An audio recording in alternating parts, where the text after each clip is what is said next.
उत्तर प्रदेश की राजनीति में एक नया चेहरा, लेकिन गूंज पुरानी और असर गहरा। नाम है चंद्रशेखर आजाद उर्फ चंद्रशेखर रावण। दलित राजनीति से उठकर अब सीधे संसद तक पहुंच चुके चंद्रशेखर नगीना से सांसद हैं और भीम आर्मी के मुखिया।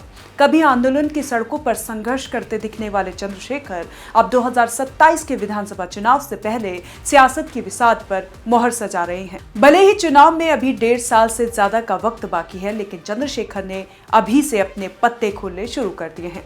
यही वजह है कि सपा, बसपा और AIMIM तीनों खेमों में बेचैनी बढ़ गई है।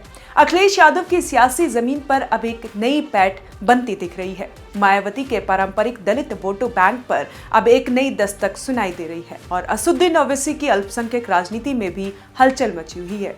अब बड़ा सवाल है, आखिर चंद्रशेखर आजाद ने ऐसा क्या किया कि अखिलेश की नींद उड़ गई? कौन सी चाल चली कि मायावती सख्ते में आ गई और क्यों ओवैसी को लगने लगा कि उनका वोट बैंक दरक सकता है? आज के इस वीडियो में हम यही समझेंगे कि कैसे चंद्रशेखर आजाद यूपी की सियासत में एक तीर से कई निशाने साधने की तैयारी में है।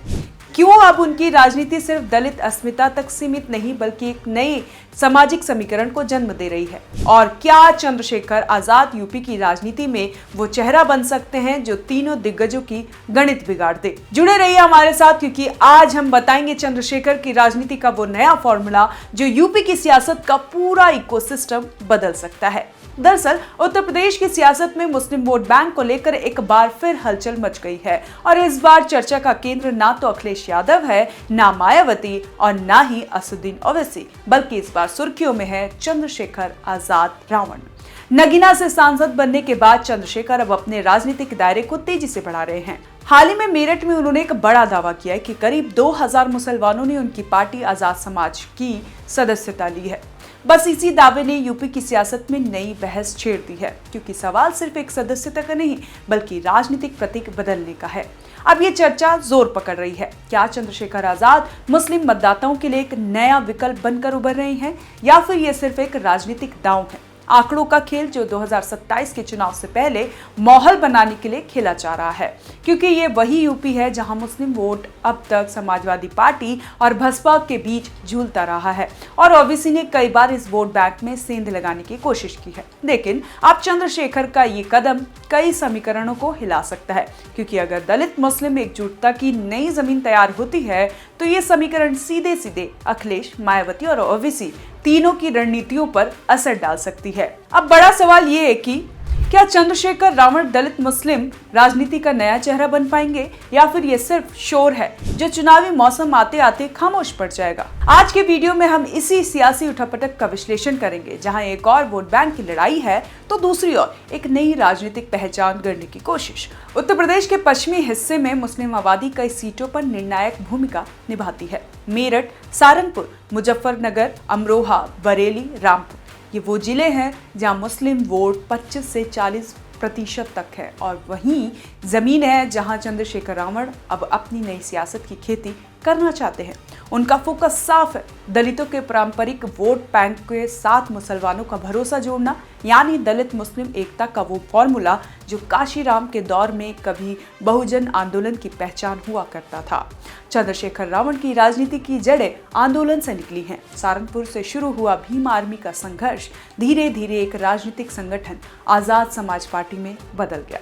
पहले उन्होंने दलित युवाओं को जोड़ा, फिर अब वो कोशिश कर रहे हैं मुसलमानों को इस गठजोड़ में शामिल करने की। उनका तर्क है दोनों वर्ग शोषित हैं, दोनों ने अन्याय झेला है, अब वक्त है कि दोनों एक साथ अपने हक के लिए लड़े। लेकिन इस सोच को जमीनी हकीकत में बदलना चंद्रशेखर के लिए आसान नहीं है।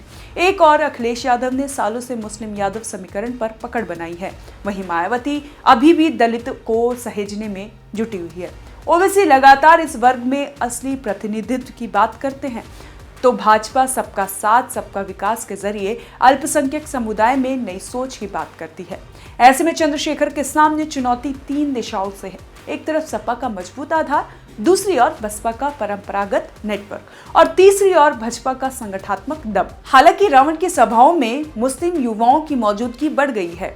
मेरठ, मुजफ्फरनगर और सहारनपुर में उनके समर्थक नए पोस्टर लगा रहे हैं, लेकिन सवाल वही है, क्या समर्थन सहानुभूति तक सीमित रहेगा या वोट में तब्दील होगा? क्योंकि मुस्लिम मतदाता यूपी में हमेशा सुरक्षित और व्यवहारिक विकल्प चुनने की कोशिश करते हैं। अगर उन्हें लगे कि रावण वाक्य मैदान में विजेता बन सकते हैं, तभी ये वोट शिफ्ट हो सकता है, वरना इतिहास यही कहता है मुस्लिम वोट अक्सर वही जाता है जहां बीजेपी को हराने की संभावना ज्यादा दिखे। यूपी की राजनीति में चंद्रशेखर रावण अब सिर्फ एक नाम नहीं बल्कि एक प्रयोग बन चुके हैं।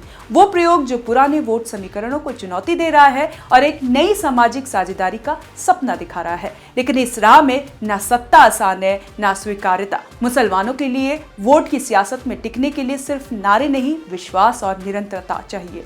अब देखना यह कि क्या चंद्रशेखर रावण इस नए समीकरण को स्थायी बना पाएंगे या फिर ये भी यूपी की राजनीति में एक और अधूरा प्रयोग बनकर रह जाएगा। यही है आज का विश्लेषण, जहां सियासत बदल रही है पर सवाल वही है, कितना बदलेगा यूपी का वोट बैंक, ये अभी समय बताएगा। आपको कैसा लगा ये वीडियो, आप हमें कमेंट कर जरूर बताइएगा और देखते रहे ONOG न्यूज।